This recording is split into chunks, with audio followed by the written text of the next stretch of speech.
dans mon salon. Je suis Corinne Le Bitouzé et je suis conservateur au département des estampes et de la photographie, où je suis chargée des collections d'estampes du XVIIIe siècle. Mais ce soir, ce n'est pas d'estampes dont je vais vous parler, mais de tissus, de textiles, en vous présentant une collection d'échantillons produits essentiellement en France, sous la Régence, après la mort de Louis XIV et au début du règne de Louis XV. La présence de ces échantillons dans nos collections peut surprendre. Mais en fait, elle s'explique fort bien lorsque l'on considère l'histoire de nos collections. En effet, le département des estampes est certes un cabinet d'art graphique dont la vocation est de conserver les chefs-d'œuvre de l'estampe et de la photo, mais c'est aussi depuis sa naissance et depuis le XVIIe siècle, en fait, une bibliothèque d'images de toutes sortes, de toutes valeurs, qui permettent d'écrire une histoire du goût. Alors, une histoire de l'architecture, une histoire des arts décoratifs et bien sûr, une histoire de la mode.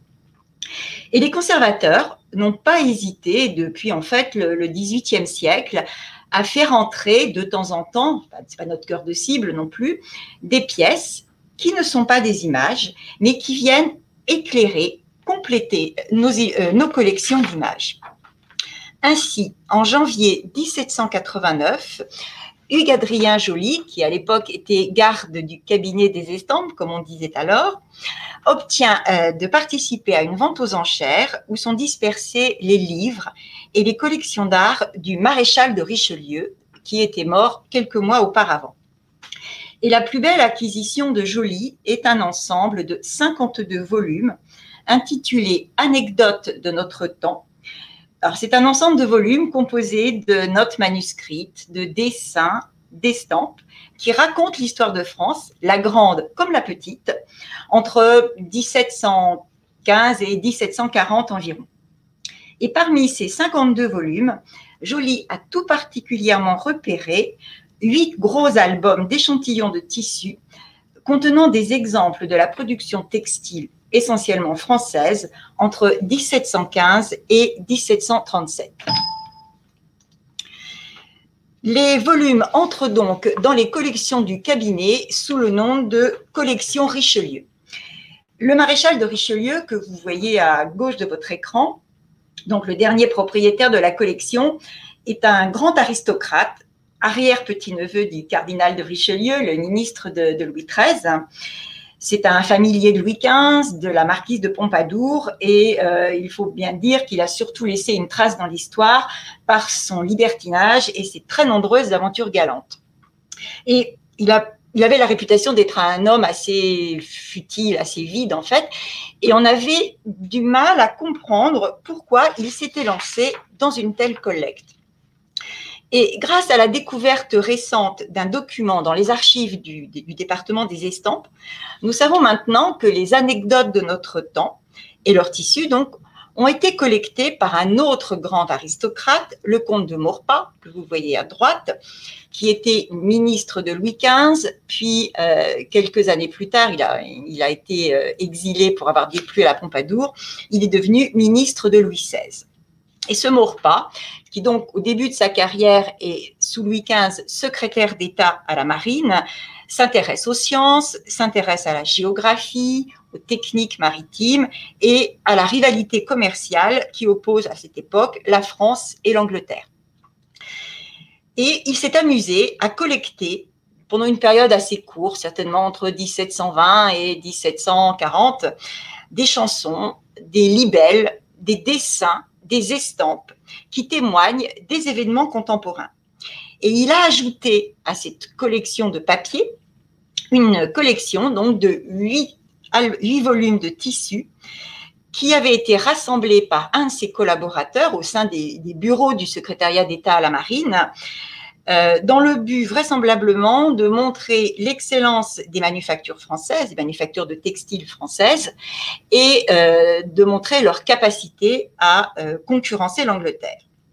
Alors, comment me direz-vous, la collection se retrouve-t-elle en 1789 dans les collections du maréchal de Richelieu? Eh bien, il faut bien le dire, par une malhonnêteté du maréchal, qui depuis très longtemps lorgné sur ces 52 volumes d'anecdotes parce qu'il voulait s'en servir comme documentation pour écrire, en fait, faire écrire ses mémoires.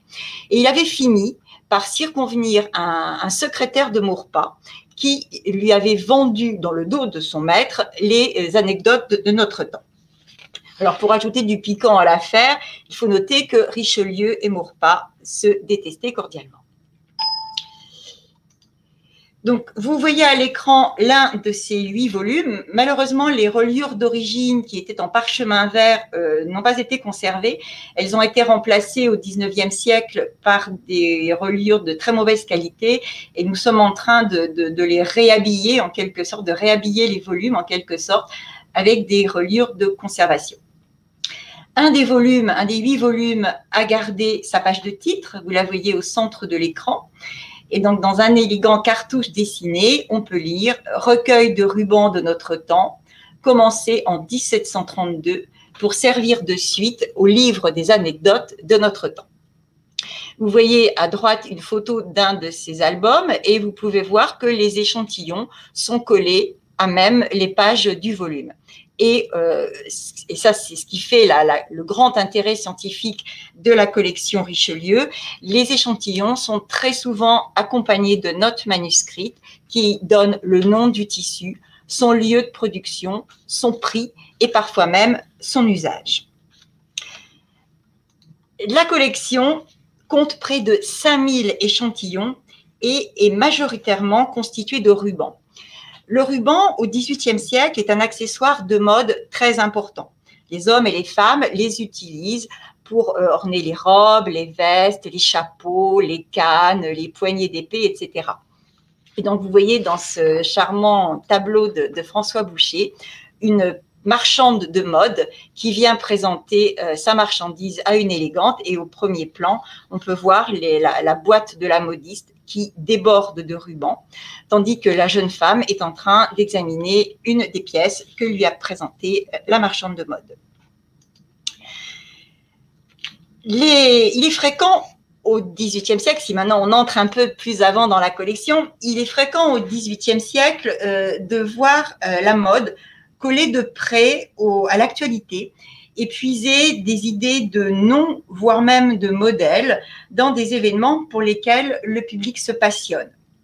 Et la collection Richelieu, je continue à l'appeler collection Richelieu pour plus de simplicité, nous offre quelques exemples de ces rubans, qui sont très en lien avec l'actualité. Alors ici, vous avez des rubans à la Cadière.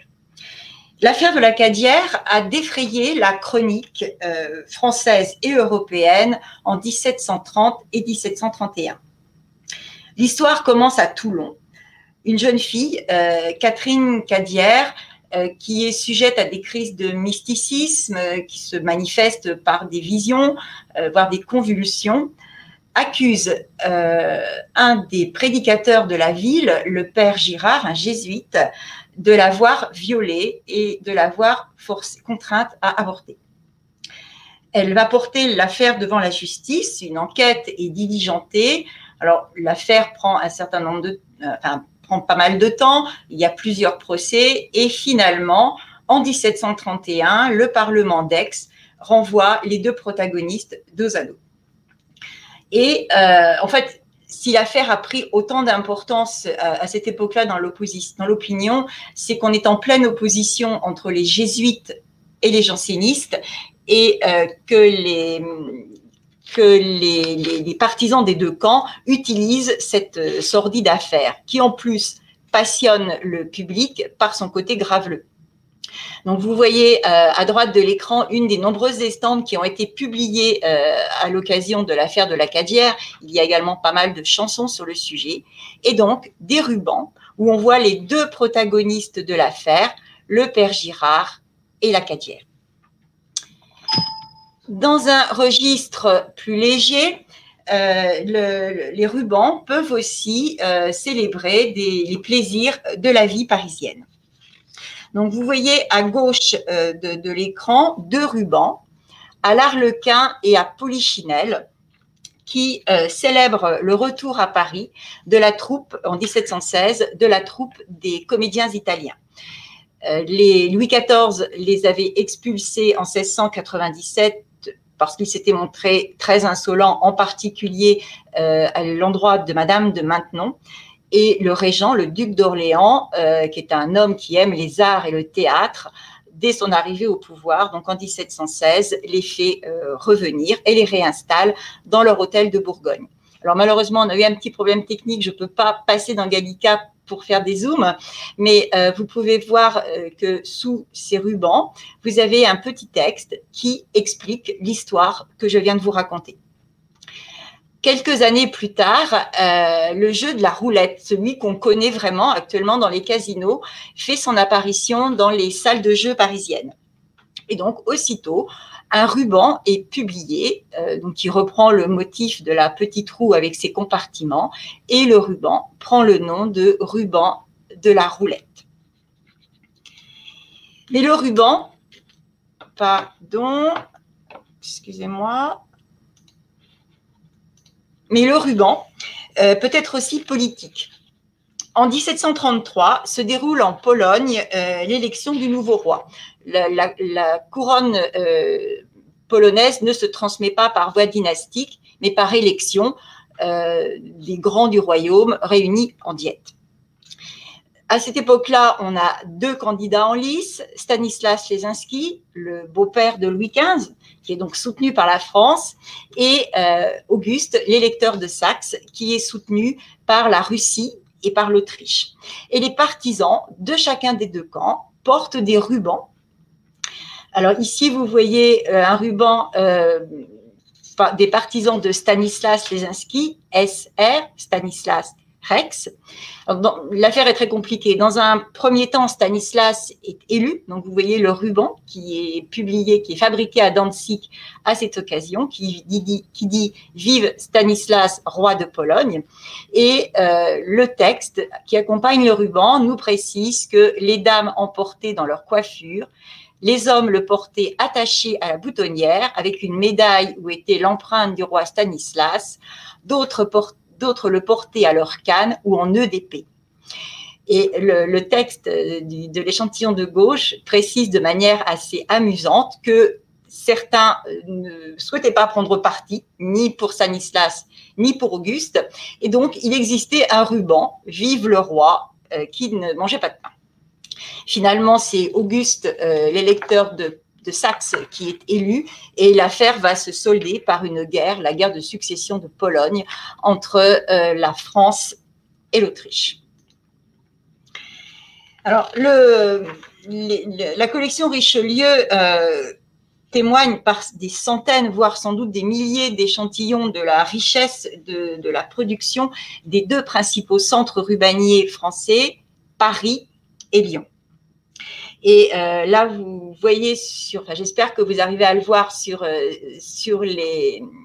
l'écran, vous voyez qu'on a le prix indiqué pour chacun de ces rubans. Et on s'aperçoit à quel point le ruban est un artisanat de luxe. Par exemple, ce ruban qui est fait de fil d'argent est vendu 60 livres la pièce de 12 aunes. Donc, grosso modo, 60 livres, grosso modo 15 mètres, ce qui ramène le prix du mètre de ruban à 4 livres, ce qui est considérable puisque ça correspond presque à une semaine de salaire d'un ouvrier qualifié parisien. Alors, d'autres rubans sont moins chers, par exemple celui-ci, décoré de fraises, je pense, qui est vendu 12 livres la pièce de 12 aunes, donc grosso modo 1 livre le mètre, ce qui correspond encore à une journée de salaire de ce même ouvrier qualifié parisien. Puis vous voyez à droite les très très beaux rubans qui sont encore plus chers que les rubans parisiens, les très très beaux rubans produits par les soyeux lyonnais. Alors j'aurais voulu vous montrer un détail de ce ruban qui porte un nom, qui est un de ceux que je préfère, qui porte un nom extrêmement poétique puisqu'il s'agit d'un ruban de blonde garni de sourcils de hanneton.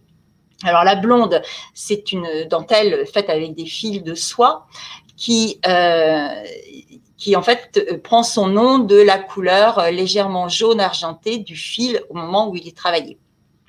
Et le petit texte qui accompagne, que vous ne voyez pas ici, qui accompagne l'échantillon, indique que l'intérêt de cette dentelle, c'est de ne pas se piquer de taches de rousseur et donc de pouvoir être portée pendant plusieurs mois. Et donc, elle est garnie de sourcils de hanneton, c'est ce que vous voyez là, ces petits festons, ces petites fleurs, qui sont la technique de sourcils de hanneton, c'est une technique de passementerie qui permet de fabriquer avec des fils noués des formes, et les nœuds étant extrêmement sophistiqués. Et ces sourcils de hanneton décorent un grand nombre de rubans à cette époque. Les volumes Richelieu offrent également de nombreux fragments de textiles qui sont destinés à la confection de robes, de vestes, de manteaux. À gauche, vous voyez quelques exemples de tissus qui ont été utilisés pour confectionner la garde-robe de la reine, donc de Marie Lesinska, en 1736. Alors, on y voit des satins, ici un satin biche, les noms sont extrêmement poétiques. Ici, une gaze, dite gaze à clinquant, parce que le fil, le tissu est entremêlé de lamelles d'or. Dans d'autres cas, ça peut être des lamelles d'argent. Et ici, un tissu plus épais, plus résistant, à effet côtelé, qu'on appelle le gros de Tours, du nom de la ville où il est fabriqué. Donc, vous pouvez voir que les échantillons de tissu dans la collection Richelieu sont assez petits, mais il y a cet échantillon qui est le plus grand de la collection, alors qui, lui, malheureusement, n'est pas documenté. Il n'y a aucune note manuscrite qui nous dise exactement ce que c'est. On peut voir que c'est un brocart, et vraisemblablement, vu le décor et la technique, produit non pas en France, mais en Hollande. Et on peut voir le vert profond et la beauté des décors utilisés. Alors, ce que je n'ai pas précisé, c'est que ces échantillons n'ont jamais vu le jour, puisqu'ils ont été, depuis le XVIIIe siècle, enfermés dans des volumes. Et ils ont donc gardé toute la fraîcheur de leur couleur, ils n'ont pas passé à la lumière.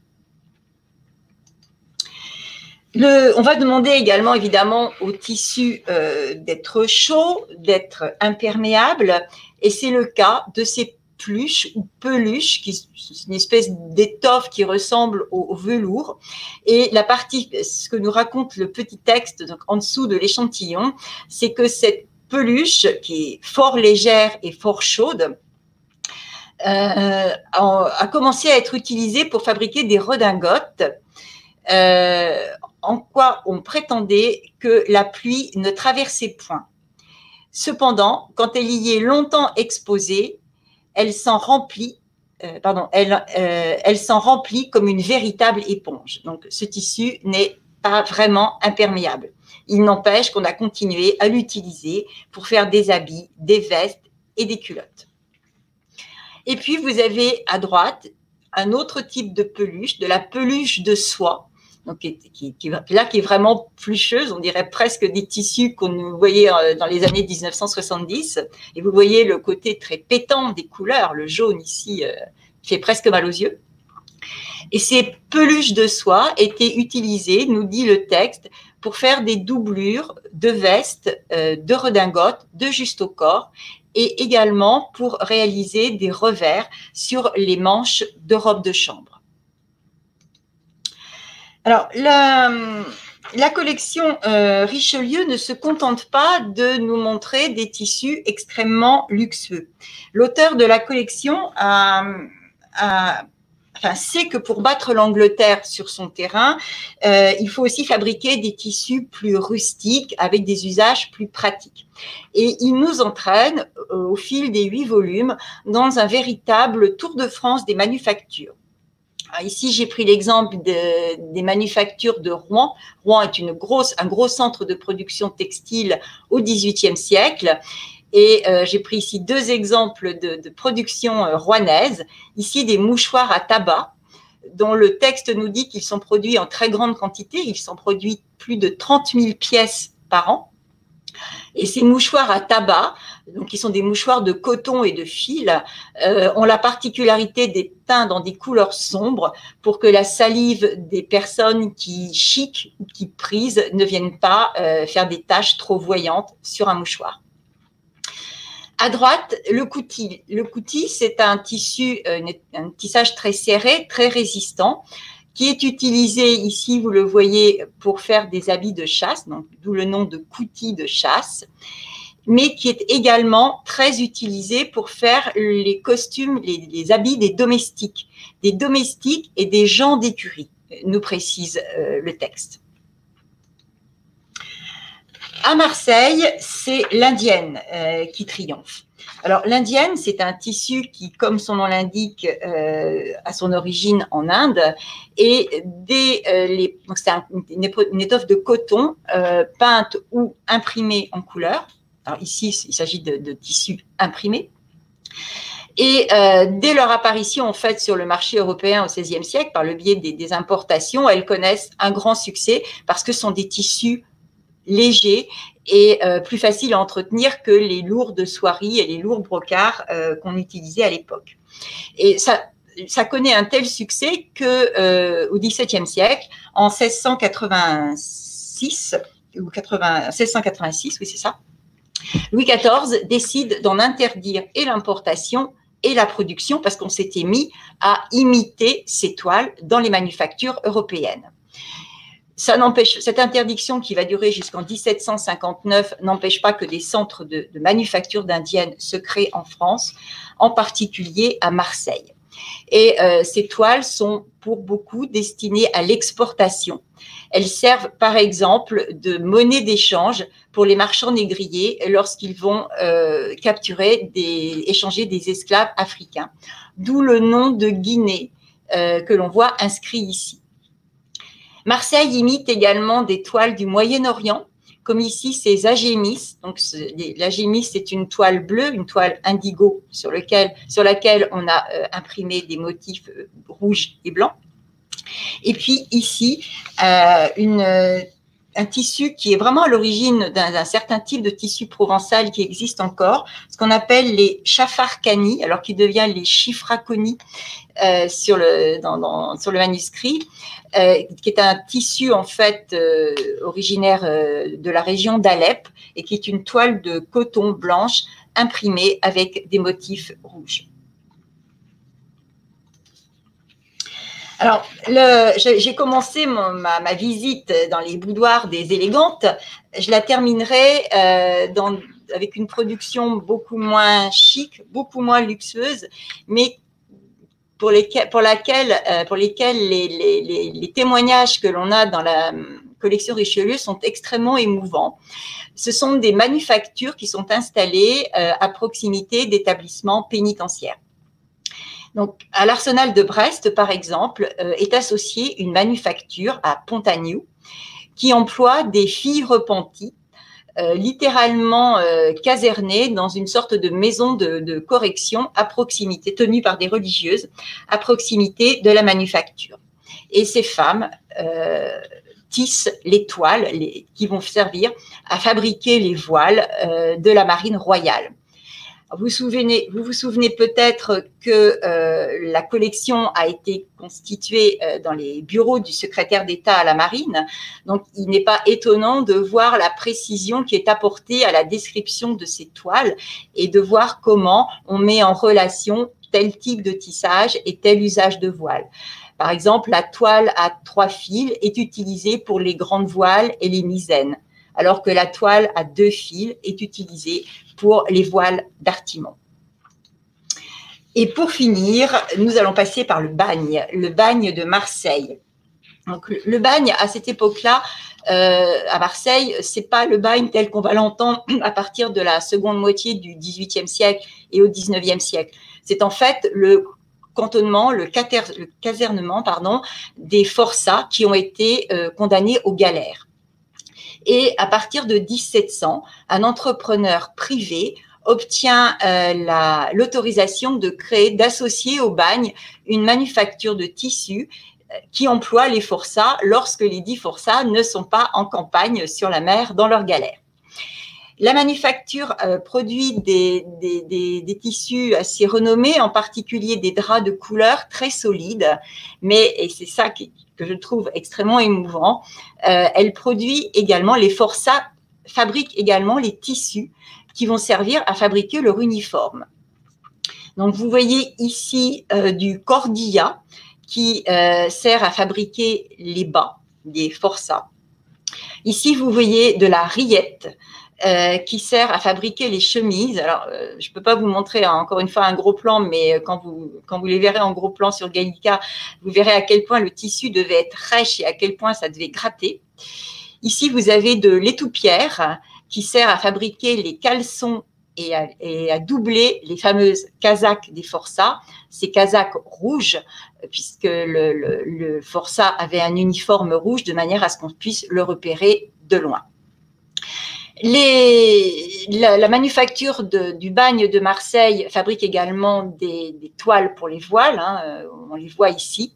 Et puis ici, un tissu intitulé Herbage étroit. Donc, je n'ai pas réussi à savoir exactement de quoi il s'agissait. Donc, je suis preneuse de tout renseignement sur le sujet. Mais ce qui est amusant, c'est que cet herbage étroit est utilisé pour fabriquer les tentes de galère. Alors, je pourrais continuer comme ça encore pendant très longtemps, puisqu'il y a, je pourrais vous montrer ces 5000 échantillons qui sont tous plus beaux et plus émouvants les uns que les autres, parce que vraiment, ils nous font pénétrer dans la vie quotidienne de la population française du premier tiers, en gros, du XVIIIe siècle, mais je vais devoir m'arrêter. Mais si vous avez envie de regarder plus en détail en utilisant le zoom de Gallica qui vous permet vraiment d'entrer dans le tissage, la collection est entièrement numérisée. Elle est en ligne donc sur Gallica et vous pouvez y accéder donc en sélectionnant l'item type de document, donc le document image, et en allant dans la rubrique mode et costume, qui va vous mener tout droit sur la page d'accueil de la collection d'échantillons de tissus du maréchal de Richelieu. Je vous remercie de votre attention et je crois que maintenant, je vais pouvoir prendre une ou deux questions. Alors, je regarde les questions.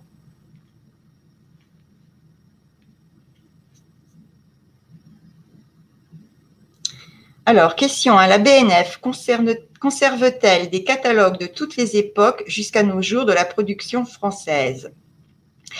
Nous avons quelques collections de tissus plutôt 19e. Il n'y en a pas beaucoup, hein, il y a peut-être une dizaine, non, peut-être un peu plus quand même, une vingtaine de volumes en tout, mais il s'agit de choses qui sont beaucoup moins diverses puisque ce sont des catalogues commerciaux d'une ou deux manufactures françaises de la deuxième moitié du 19e siècle. Et question 2, pourquoi y a-t-il interdiction des tissus des indiennes? Alors, c'est ce que j'expliquais. En fait, l'indienne a un véritable succès quand ça arrive en Europe et tout le monde trouve que c'est un tissu extrêmement pratique parce que c'est un tissu léger qui s'entretient très facilement, qui est beaucoup plus facile, pour parler rapidement, beaucoup plus facile à laver qu'un tissu en soie, en brocart qui est très lourd. Donc, en fait, il y a un engouement pour ces tissus donc, il y a des manufactures qui se mettent à les imiter sur le territoire, dans les différents pays de l'Europe, et ça met en péril l'industrie de la soie française. Les soyeux lyonnais en particulier et les soyeux parisiens voient d'un très mauvais œil cette concurrence. Et donc, pour éviter cette concurrence de la soie française, Louis XIV va interdire la fabrication, l'importation et la fabrication sur le territoire français de ces indiennes. Et il faut attendre 1759 pour voir cette interdiction levée. Et à partir du moment où l'interdiction est levée, la fabrication des indiennes explose en France et va beaucoup influencer la fabrication. Les motifs d'indiennes vont beaucoup influencer les papiers peints qui se développent beaucoup à cette époque-là et la célèbre toile de Jouy, par exemple. Voilà, bah, écoutez, je vous remercie beaucoup de votre attention et je vous recommande l'épisode suivant qui va également se dérouler au département des estampes, où ma collègue Vanessa Selbach va vous présenter une estampe de la vie quotidienne, une estampe de mode du XVIIe siècle. Bonne soirée, au revoir.